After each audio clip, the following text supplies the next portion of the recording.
आदरणीय सभापति जी,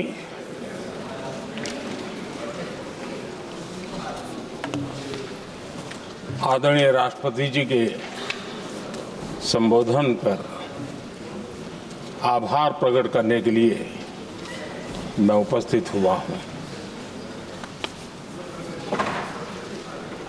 कल और आज, कल तो रात देर तक सभी माननीय सांसदों ने अपने विचारों से इस आभार प्रस्ताव को समृद्ध किया। कई माननीय अनुभवी सांसदों ने भी अपने विचार प्रकट किए और स्वाभाविक है कि लोकतंत्र की परंपरा भी है। जहां आवश्यकता था वहां प्रशंसा हुई, जहां परेशानी थी वहां कुछ नकारात्मक बातें भी हुई, लेकिन ये बहुत स्वाभाविक है। अतः कि मेरे लिए बहुत बड़ा सौभाग्य है कि देश की जनता ने मुझे 14वीं बार इस जगह पर बैठ करके राष्ट्रपति जी के उद्बोधन को आभार व्यक्त करने के लिए अवसर दिया है। और इसलिए मैं आज जनता जनार्दन का भी बड़े आदर के साथ आभार व्यक्त करना चाहता हूं। और सदन में चर्चा में जिन जिन लोगों ने हिस्सा लिया, चर्चा को समृद्ध किया, उन सब का भी मैं आभार व्यक्त करता हूं।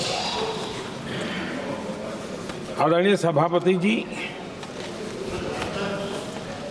हम 2025 में हैं। एक प्रकार से 21वीं सदी का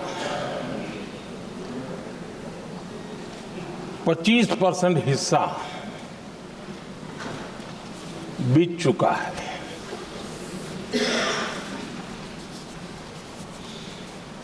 समय तय करेगा 20वीं सदी के आजादी के बाद और 21वीं सदी के प्रथम 25 साल में क्या हुआ, कैसा हुआ।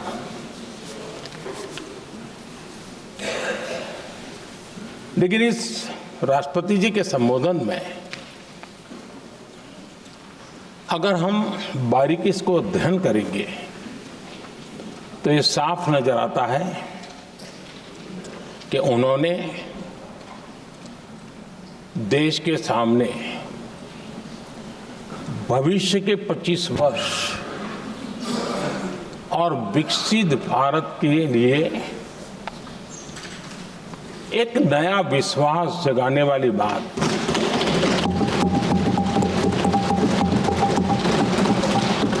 एक प्रकार से आदरणीय राष्ट्रपति जी का ये उद्बोधन विकसित भारत के संकल्प को मजबूती देने वाला है, नया विश्वास पैदा करने वाला है और जन सामान्य को प्रेरित करने वाला है। आदरणीय सभापति जी, सारे अध्ययन बार बार ये कह चुके हैं कि गत 10 वर्ष में देश की जनता ने हमें सेवा करने का मौका दिया। 25 करोड़ देशवासी गरीबी को परास्त करके गरीबी से बाहर निकले।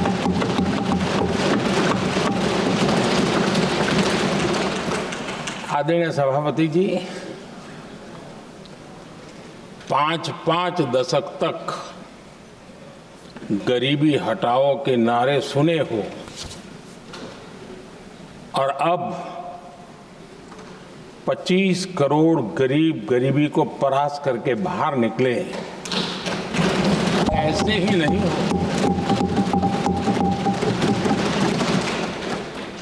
योजनाबद्ध तरीके से, समर्पित भाव से, अपनेपन की पूरी संवेदनशीलता के साथ जब गरीबों के लिए जीवन खपाते हैं ना, तब ये होता है।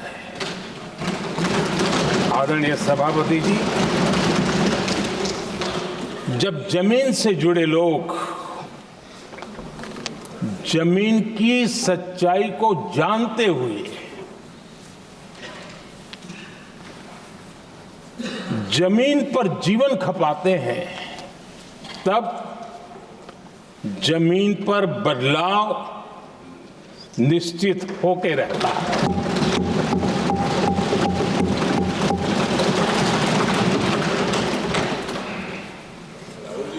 आदरणीय सभापति जी, हमने गरीब को झूठे नारे नहीं, हमने सच्चा विकास दिया।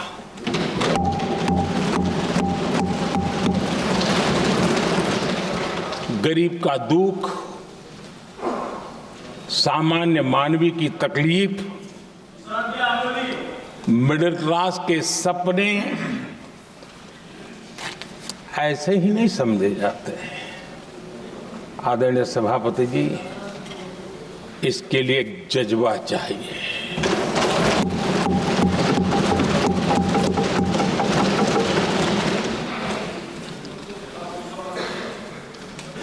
और मुझे दुख के साथ कहना है कि कुछ लोगों में ये है ही नहीं।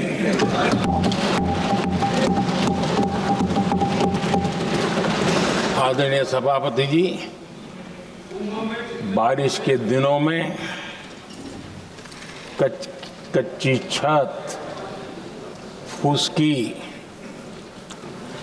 प्लास्टिक की चादर वाली छत,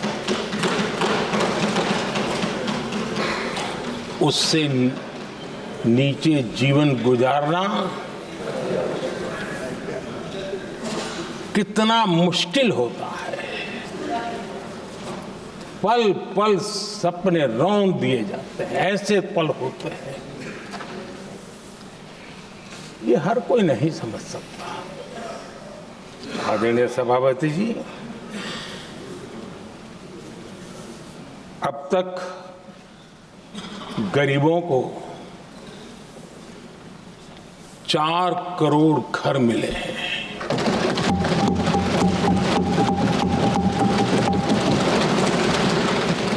जिसने उस जिंदगी को जिया है ना, उसे समझ होती है कि पक्की छत वाला घर मिलने का मतलब क्या होता है।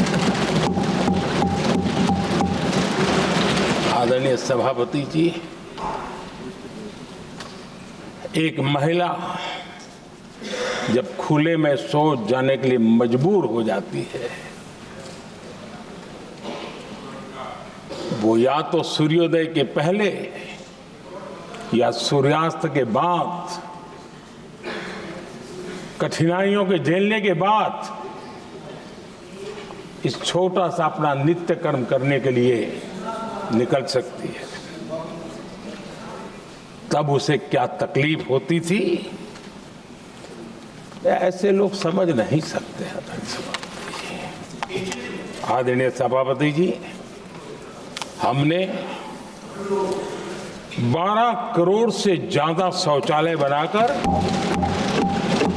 बहनों बेटियों की मुश्किलें दूर की।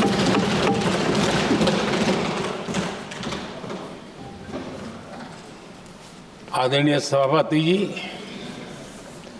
आजकल मीडिया में ज्यादा ही चर्चा हो रही है,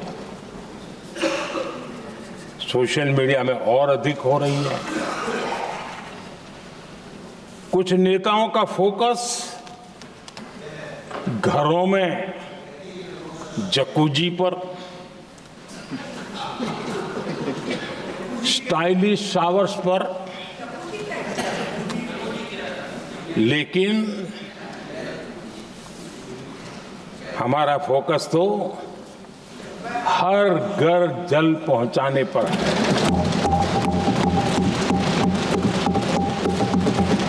आजादी के 75 साल के बाद देश में 75% करीब 16 करोड़ से भी ज्यादा घरों के पास जल का करने के लिए नल का कनेक्शन नहीं था। हमारी सरकार ने 5 साल में 12 करोड़ परिवारों को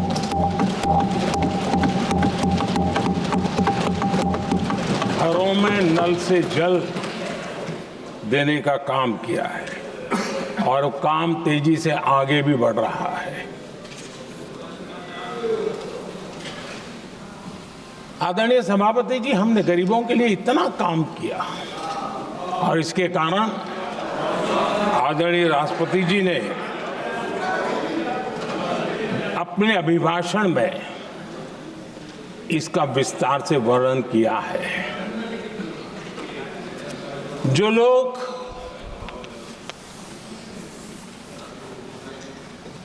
गरीबों की झोपड़ियों में फोटो सेशन कराकर अपना मनोरंजन करते रहते हैं, उन्हें संसद में गरीबों की बात बोरिंग ही लगेगी।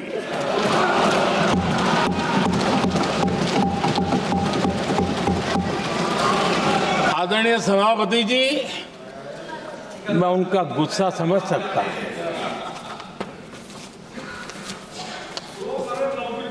आदरणीय सभापति जी,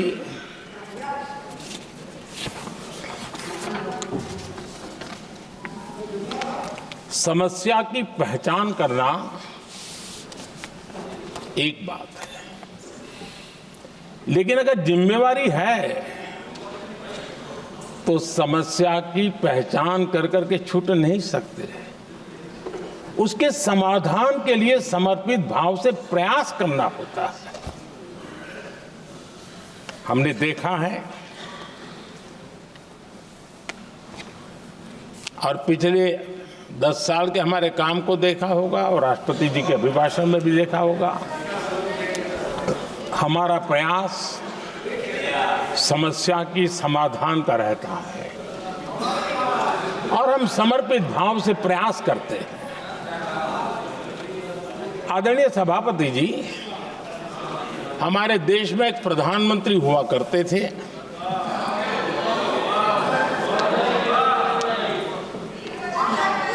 उनको मिस्टर क्लीन करने कहने की एक फैशन हो गई थी। उस प्रधानमंत्री जी को मिस्टर क्लीन कहने की फैशन हो गई थी। उन्होंने एक समस्या को पहचाना था और उन्होंने कहा था कि दिल्ली से 1 रुपया निकलता है तो गांव में 15 पैसा पहुंचता है। अब उस समय तो पंचायत से लेकर पार्लियामेंट तक एक ही पार्टी का राज था। पंचायत से पार्लियामेंट तक एक ही पार्टी का राज था और उस समय उन्होंने सार्वजनिक रूप से कहा था कि 1 रुपया निकलता है 15 पैसा पहुंचता है। बहुत गजब की हाथ सफाई थी।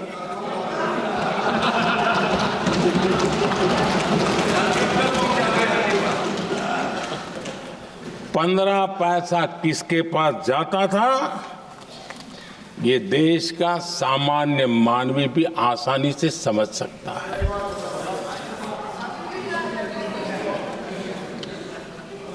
आदरणीय सभापति जी, देश ने हमें अवसर दिया। हमने समाधान खोजने का प्रयास किया।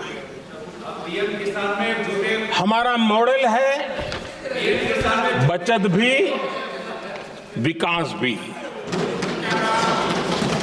जनता का पैसा जनता के लिए। हमने जनधन, आधार, मोबाइल की जेम ट्रिनिटी बनाई और डीबीटी से डायरेक्ट बेनिफिट ट्रांसफर ये देना शुरू किया। आदरणीय सभापति जी, हमारे कार्यकाल में हमने 40 लाख करोड़ रुपया सीधा जनता जनार्दन के खाते में जमा किया। आदरणीय सभापति जी, इस देश का दुर्भाग्य देखिए, सरकारें कैसी चलाई गई, किसके लिए चलाई गई। माननीय सदस्य, मैं सबसे आपसे आग्रह कर रहा हूं, आप सदन की गरिमा बनाए रखें। बैठे बैठे कोई माननीय सदस्य टिप्पणी नहीं करे, उचित नहीं है, ये गलत तरीका है आपका। ये सदन की मर्यादा नहीं है आपकी। आप प्रोटेक्ट करना चाहते हो उनको इस तरीके से, गलत तरीका, ये गलत तरीका है। आप बैठे बैठे टिप्पणी करना चाहते हैं।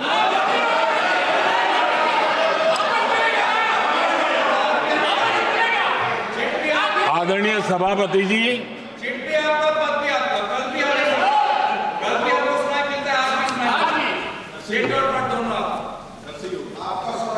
जब ज्यादा बुखार चढ़ जाता है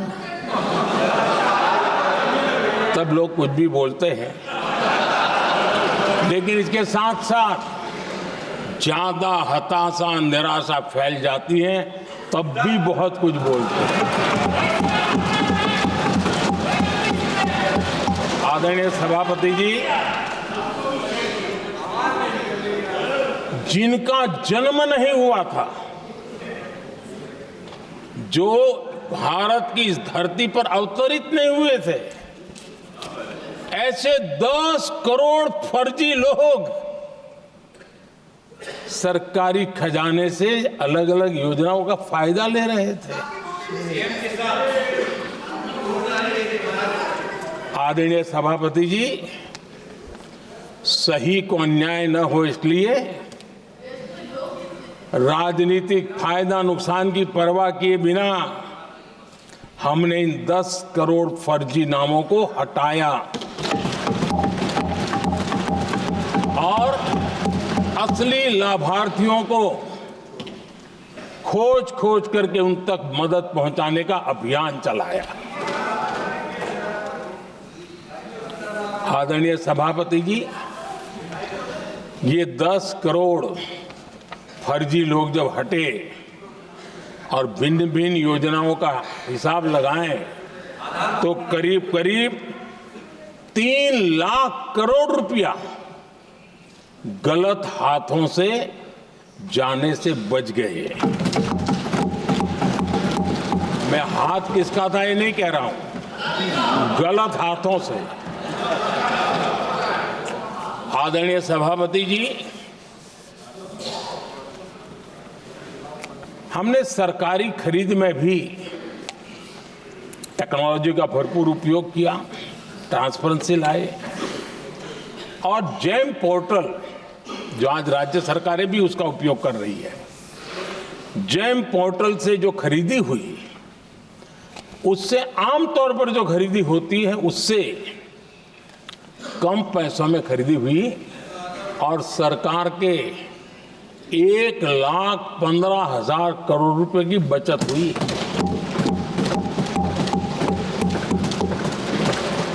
आदरणीय सभापति जी, हमारी स्वच्छता अभियान का बहुत मजाक उड़ाया गया, ऐसा जैसे हमने कोई पाप कर दिया, कोई गलती कर दी।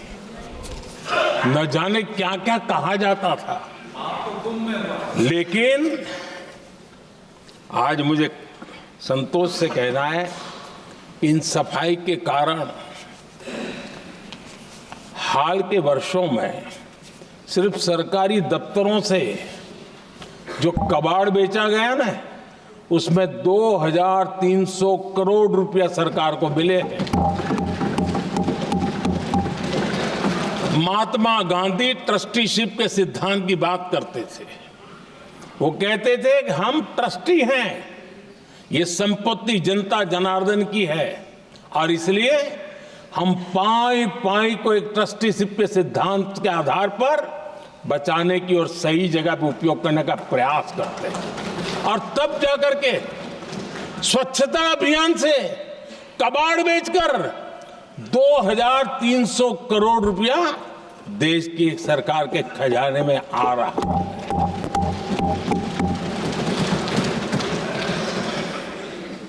आदरणीय सभापति जी, हमने एक महत्वपूर्ण निर्णय लिया इथेनॉल ब्लेंडिंग का। हम जानते हैं हम एनर्जी इंडिपेंडेंट नहीं है, हमें बाहर से लाना पड़ता है। जब इथेनॉल ब्लेंडिंग किया और हमारे पेट्रोल डीजल की आय कम हुई, उस एक निर्णय से 1 लाख करोड़ रुपए का फर्क पड़ा है। और ये पैसे करीब करीब 1 लाख करोड़ रुपया किसानों की जेब में गया है। आदरणीय सभापति जी, मैं बचत की तो बात कर रहा हूं, लेकिन पहले अखबारों के हेडलाइन हुआ करती थी, इतने लाख के घोटाले, इतने लाख के घोटाले, इतने लाख के घोटाले। 10 साल हो गए, ये घोटाले न कर करके, घोटाले न होने से भी देश के लाखों करोड़ रुपए बचे हैं जो जनता जनार्दन की सेवा में लगे हैं। आदरणीय सभापति जी, हमने ये जो अलग अलग कदम उठाए, उससे लाखों करोड़ रुपए की बचत हुई, लेकिन उन पैसों का उपयोग हमने शीश महल बनाने के लिए नहीं किया।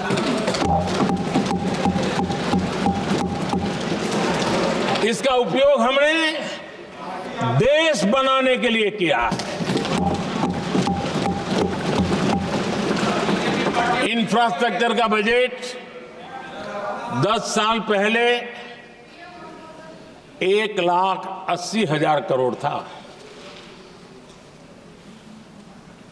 हमारे आने से पहले। आदरणीय सभापति जी, आज 11 लाख करोड़ रुपया इंफ्रास्ट्रक्चर का बजट। और इसलिए राष्ट्रपति जी ने भारत की नींव कैसी मजबूत हो रही है, इसका वर्णन इसमें किया है। रोड हो, हाईवे हो, रेलवे हो, ग्राम सड़क हो, इन सभी कामों के लिए विकास की एक मजबूत नींव रखी गई है। आदरणीय सभापति जी,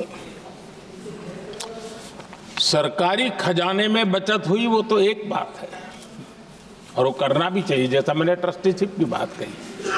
लेकिन हमने इस बात पर भी ध्यान रखा है कि जन सामान्य के उनको भी बचत का लाभ मिलना चाहिए। योजनाएं ऐसी हो ताकि जनता को भी बचत हो। और आपने देखा होगा, आयुष्मान भारत योजना बीमारी के कारण सामान्य मानवी को जो खर्च होता था, अब तक जिन लोगों ने इसका बेनिफिट लिया है, उसी के हिसाब से मैं कहता हूं कि करीब करीब देशवासियों का आयुष्मान योजना का बेनिफिट लेते के कारण जो खर्चा उनको अपने जेब से करना पड़ता, वैसे 1,20,000 करोड़ रुपया जनता जनार्दन के बचे हैं।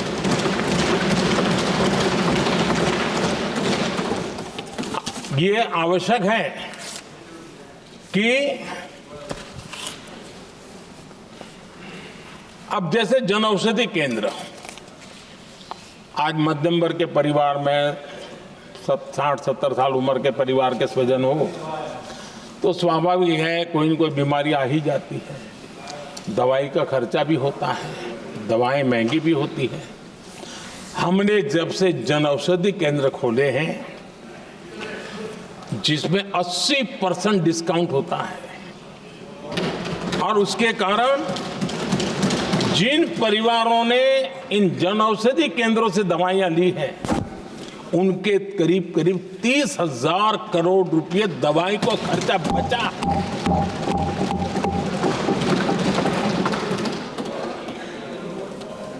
आदरणीय अध्यक्ष जी, यूनिसेफ का भी अनुमान है, उनका कहना है कि जिसके घर में स्वच्छता और टॉयलेट बना, उन्होंने इसका बड़ा सर्वे किया था, उस परिवार को करीब करीब साल भर में 70,000 रुपये की बचत हुई है। स्वच्छता अभियान कहो, टॉयलेट बनाने का काम कहो, शुद्ध जल पहुंचाने का काम करो, कितना बड़ा फायदा हमारे सामान्य परिवार को हो रहा है। आदरणीय अध्यक्ष जी, नल से जल, मैंने प्रारंभ में उसका उल्लेख किया। WHO की एक रिपोर्ट आई है। WHO का कहना है कि नल से जल शुद्ध पानी मिलने के कारण उन परिवारों में जो अन्य बीमारियों के खर्चे होते थे, औसत 40,000 रुपया परिवार का बचा है।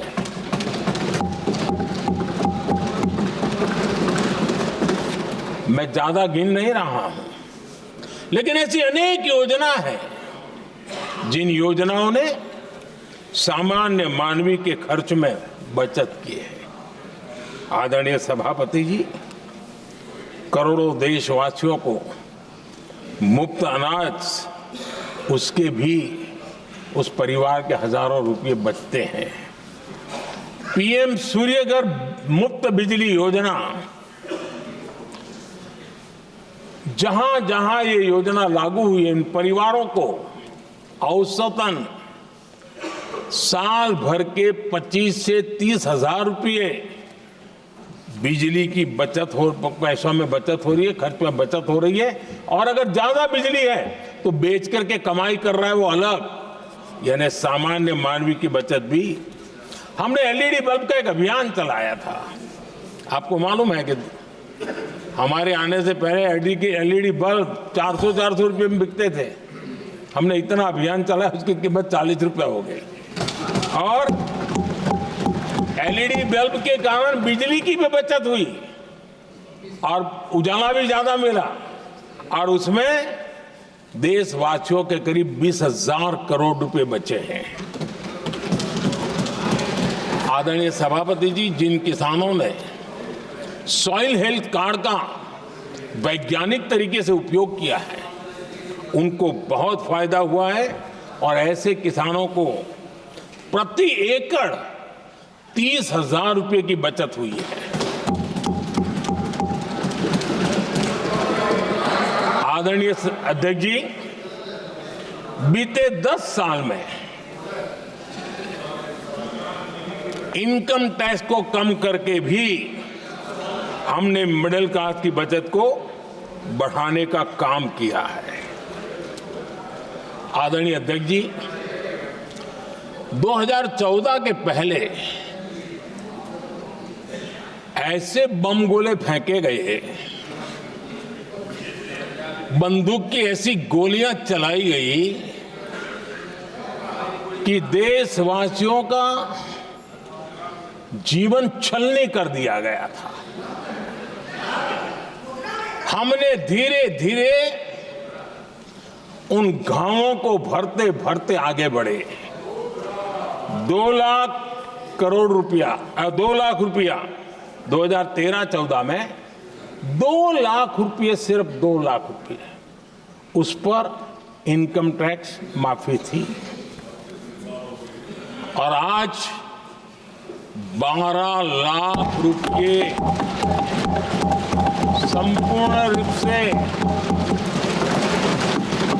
इनकम टैक्स से मुक्ति। और हमने बीच के कालखंड में भी 14 में भी, 17 में भी, 19 में भी, 23 में भी हम लगातार ये करते आए, घाव भरते गए और आज बैंडेज बाकी था वो भी कर लिया। स्टैंडर्ड डिडक्शन उसके अगर 75,000 जोड़ दें तो 1 अप्रैल के बाद देश में जो सैलरीड क्लास हैं उनके 13.25 लाख रुपए पर तक कोई इनकम टैक्स नहीं देना पड़ेगा।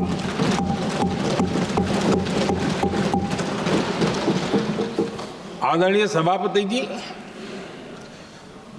आप जिस समय युवा मोर्चा में काम करते थे तब एक बात आप सुनते होंगे, पढ़ते भी होंगे। एक प्रधानमंत्री आए दिन 21वीं सदी बोला करते थे। एक प्रकार से रट गया था, तकिया कलाम जैसा हो गया था, तो बोलते थे 21वीं सदी। जब इतनी बार बोला जाता था तो उस समय टाइम्स ऑफ इंडिया में R.K. लक्ष्मण ने एक बड़ा शानदार कार्टून बनाया था। वो कार्टून बड़ा इंटरेस्टिंग था। उस कार्टून में एक हवाई जहाज है, एक पायलट है। अब उन्होंने पायलट क्यों पसंद किया वो तो मुझे मालूम नहीं। कुछ पैसेंजर बैठे थे और हवाई जहाज एक ठेले पे रखा हुआ था और मजदूर ठेले को धक्का मार रहे थे और 21वीं सदी लिखा हुआ था। वो कार्टून उस समय तो मजाक लग रहा था, लेकिन आगे चल करके वो सच सिद्ध हो गया। आदरणीय अध्यक्ष जी, ये कटाक्ष था जमीनी सच्चाई से। तब के प्रधानमंत्री कितने कटे उठे थे और हवाई बातों में लगे हुए थे, इसका वो जीता जागता प्रदर्शन करने वाला कार्टून है।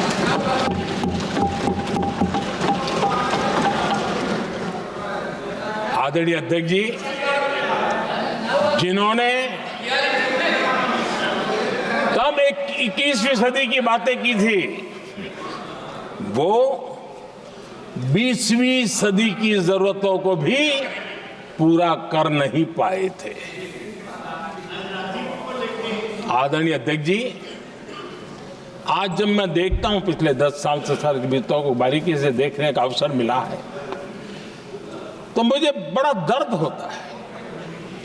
हम 40-50 साल लेट हैं, जो काम 40-50 साल पहले हो जाने चाहिए थे। और इसलिए ये साल जब 2014 से देश की जनता ने हमको सेवा का अवसर दिया, हमने ज्यादा से ज्यादा युवाओं पर फोकस किया। हमें युवाओं की आकांक्षाओं पर बल दिया। हमने युवाओं के लिए ज्यादा अवसर बनाए।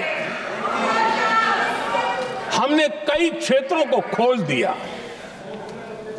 और जिसके कारण हम देख रहे हैं देश के युवा अपने सामर्थ्य का परचम लहरा रहे हैं। देश में हमने स्पेस सेक्टर को खोल दिया, डिफेंस सेक्टर को खोला, सेमीकंडक्टर मिशन लेकर के आए, इनोवेशन को बढ़ावा देने के लिए अनेक नई योजनाओं को हमने आकार दिया। स्टार्टअप इंडिया इकोसिस्टम पूरा डेवलप किया और इस बजट में भी आदरणीय अध्यक्ष जी एक बहुत महत्वपूर्ण निर्णय हुआ है। 12 लाख की आय पर इनकम टैक्स की माफी, ये समाचार इतना बड़ा बन गया कि बहुत सी महत्वपूर्ण चीजों पर अभी भी कुछ लोगों का ध्यान नहीं गया है। वो महत्वपूर्ण निर्णय हुआ है, हमने न्यूक्लियर एनर्जी सेक्टर को ओपन कर दिया और इसके दूरगामी सकारात्मक प्रभाव और परिणाम देश को देखने के लिए मिलने वाले हैं। आदरणीय अध्यक्ष जी, AI, 3D printing, robotics, virtual reality की चर्चा हम तो गेमिंग का भी महात्मा क्या होता है इसके लिए भी प्रयास करने वाले लोगों में से। मैंने देश के नौजवानों से कहा है कि दुनिया का गेमिंग क्रिएशन का, क्रिएटिविटी वर्ल्ड का कैपिटल भारत क्यों न बने। और मैं देख रहा हूं बहुत तेजी से हमारे लोग काम कर रहे हैं।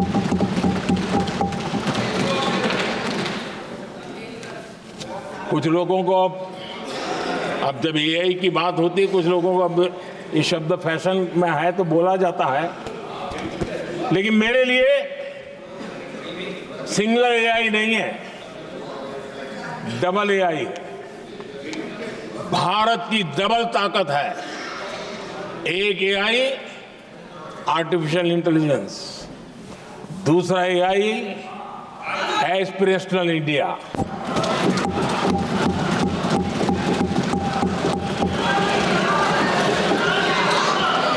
हमने स्कूलों में 10,000 टिंकरिंग लैब्स शुरू किए और आज उन टिंकरिंग लैब से निकले बच्चे रोबोटिक्स बना करके लोगों को चकित कर रहे हैं।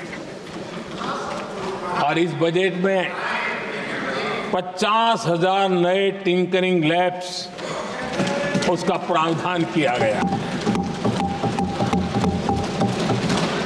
भारत वो देश है जिसके इंडिया एआई मिशन को लेकर के पूरी दुनिया बहुत आशावादी है और विश्व के एआई प्लेटफॉर्म में भारत की मौजूदगी एक महत्वपूर्ण स्थान प्राप्त कर चुकी है। आदरणीय अध्यक्ष जी, इस साल बजट में हमने डीप टेक के डोमेन को में इन्वेस्टमेंट की बात की है और डीप टेक मैं समझता हूं हमारे लिए तेज गति से आगे बढ़ने के लिए और 21वीं सदी पूरी तरह टेक्नोलॉजी ड्रिवन सेंचुरी है।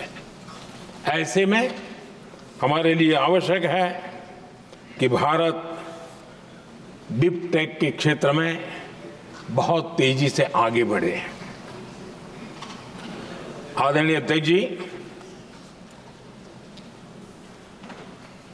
हम लगातार युवा भविष्य को ध्यान में रखते हुए काम कर रहे हैं, लेकिन कुछ दल हैं जो लगातार युवाओं के साथ धोखा कर रहे हैं, उन्हें धोखा दे रहे हैं। ये दल चुनाव के दरमियान ये भत्ता देंगे, वो भत्ता देंगे, वादा तो करते हैं लेकिन पूरा नहीं करते हैं। ये दल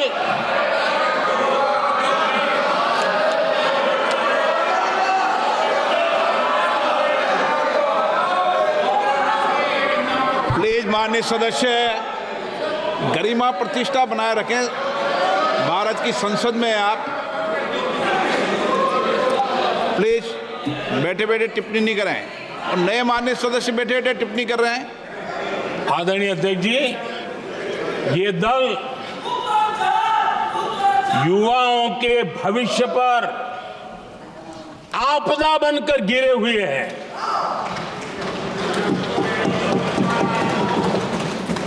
आदरणीय अध्यक्ष जी, हम कैसे काम करते हैं ये हरियाणा में अभी अभी देश ने देखा है। बिना खर्ची, बिना पर्ची नौकरी देने का वादा किया था। सरकार बनते ही नौकरी मिल गई नौजवानों को। हम जो कहते हैं उसी का परिणाम है। आदरणीय अध्यक्ष जी, हरियाणा में तीसरी बार भव्य विजय और हरियाणा में के इतिहास में तीसरी बार विजय, ये अपने आप में ऐतिहासिक घटना है। आदरणीय अध्यक्ष जी, महाराष्ट्र में भी ऐतिहासिक परिणाम, जनता जनार्दन के आशीर्वाद। महाराष्ट्र के इतिहास में सत्ता पक्ष के पास इतनी सीटें पहली बार, ये जनता जनार्दन के आशीर्वाद से हम करके आए हैं।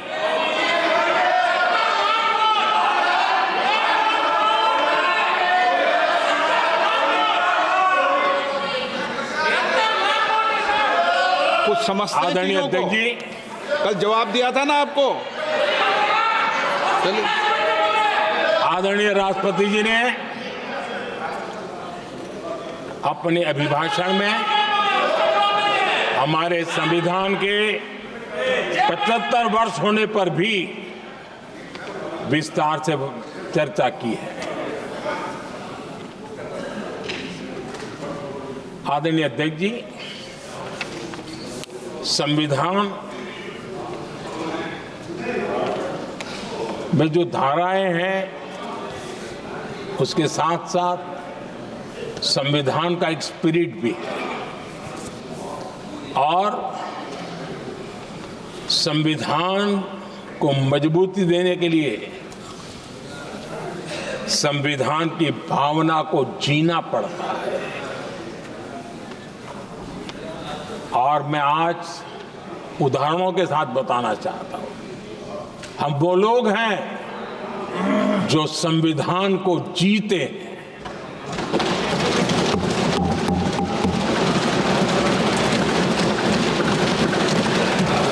आदरणीय अध्यक्ष महोदय, हमारे यहां ये बात सही है, परंपरा है कि राष्ट्रपति जी जब उद्बोधन करते हैं तो उस सरकार के उस साल के कार्यकाल का ब्यौरा देते हैं।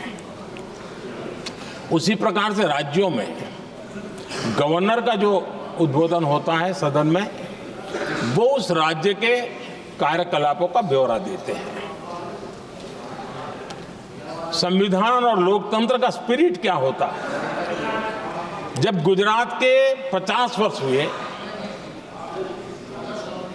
गोल्डन जुबली ईयर मना रहे थे, और सद्भाग्य से मुझे उस समय मुख्यमंत्री के रूप में सेवारत था मैं, तो हमने एक महत्वपूर्ण निर्णय किया। हमने किया इस गोल्डन जुबली ईयर में पिछले 50 वर्ष में सदन में जितने भी गवर्नर के भाषण हुए, मतलब उस समय की सरकारों का ही वाहवाही उसमें होती है, हमने कहा कि उन 50 साल में जितने भी गवर्नर के भाषण हुए हैं, सबको ही एक पुस्तक के रूप में तैयार किया जाए, ग्रंथ बनाया जाए और आज सभी लाइब्रेरीज में वो ग्रंथ अवेलेबल है। मैं तो बीजेपी वाला था, गुजरात में तो ज्यादातर कांग्रेस की सरकारें रही थी, उन सरकारों के गवर्नर के भाषण थे, लेकिन उसको भी प्रसिद्ध कराने का काम भाजपा से बना एक मुख्यमंत्री कर रहा था। क्यों? हम संविधान को जीना जानते हैं, हम संविधान को समर्पित है, हम संविधान के स्पिरिट को समझते हैं। आदरणीय अध्यक्ष जी, आप जानते हैं 2014 में जब हम आए तब मान्य विपक्ष नहीं था, रिकॉग्नाइज्ड अपोजिशन पार्टी नहीं थी, उतने अंक भी लेकर के कोई नहीं आए थे। भारत के अनेक कानून ऐसे थे कि हमें पूरी स्वतंत्रता थी उस कानून के हिसाब से काम करने की। अनेक कमेटियां ऐसी थी जिसमें लिखा था लीडर्स ऑफ अपोजिशन उसमें आएंगे, लेकिन अपोजिशन था ही नहीं, रिकॉग्नाइज अपोजिशन नहीं था। ये हमारा संविधान जीने का स्वभाव था, ये हमारा संविधान का स्पिरिट था, ये हमारी लोकतंत्र की मर्यादाओं का पालन करने का इरादा था। हमने तय किया कि भले मान्य विपक्ष नहीं होगा, रिकॉग्नाइज अपोजिशन नहीं होगा, लेकिन जो सबसे बड़े दल का सब नेता है उसको मीटिंगों में बुलाएंगे। ये लोकतंत्र का स्पिरिट होता है, तब होता है।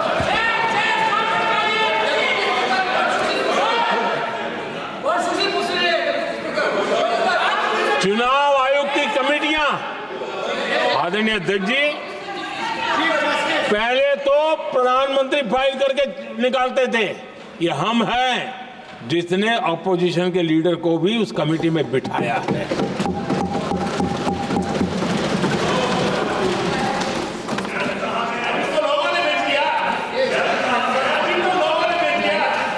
और हमने इसके लिए कानून भी बनाया और आज विधिवत रूप से इलेक्शन कमीशन बनेगा तो अपोजिशन लीडर भी उसके निर्णय की प्रक्रिया में हिस्सा होंगे। ये काम हम करते हैं और ये मैंने पहले ही कहा, हम इसलिए करते हैं कि हम संविधान को जीते हैं। आदरणीय अध्यक्ष जी, दिल्ली में आपको कई स्थान ऐसे मिलेंगे जहां कुछ परिवारों ने अपने म्यूजियम बना करके रखे हुए हैं।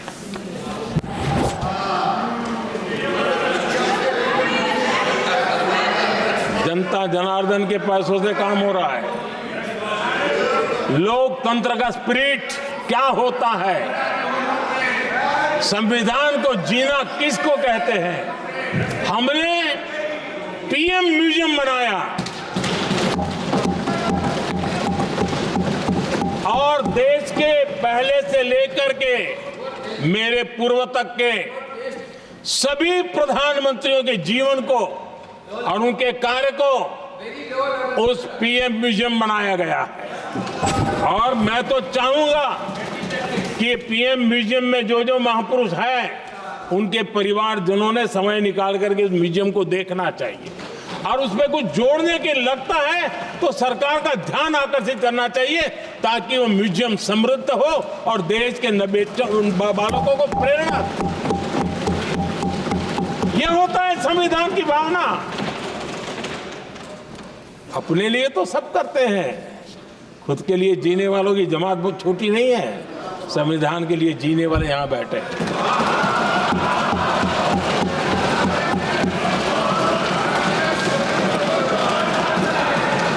आदरणीय अध्यक्ष जी, जब सत्ता सेवा बन जाए तो राष्ट्र निर्माण होता है।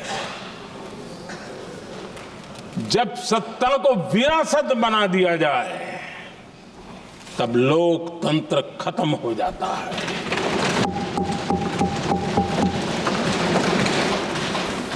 आदरणीय अध्यक्ष जी, हम संविधान की भावना को लेकर के चलते हैं। हम जहर की राजनीति नहीं करते हैं।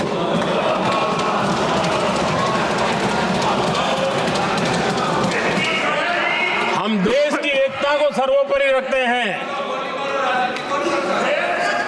और इसलिए सरदार वल्लभ भाई पटेल का दुनिया का सबसे ऊंचा स्टैच्यू बनाते हैं और स्टैच्यू ऑफ यूनिटी देश को जोड़ने का जिस महापुरुष ने काम किया उसका हम स्मरण करते हैं। और वो भाजपा के नहीं थे, वो जनसंघ के नहीं थे।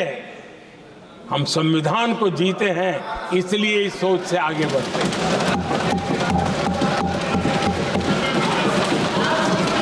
आदरणीय अध्यक्ष जी, ये देश का दुर्भाग्य है कि आजकल कुछ लोग अर्बन नक्सल की भाषा खुलेआम बोल रहे हैं।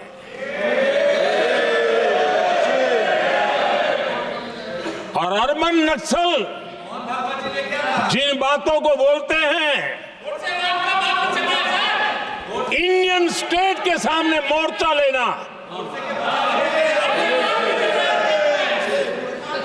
ये अर्बन नक्सल की भाषा बोलने वाले इंडियन स्टेट के खिलाफ लड़ाई की घोषणा करने वाले न संविधान को समझ सकते हैं, न देश की एकता को समझ सकते हैं।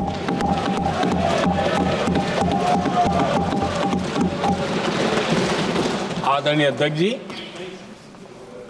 7 दशक तक जम्मू एंड कश्मीर और लद्दाख उसे संविधान के अधिकारों से वंचित रखा गया।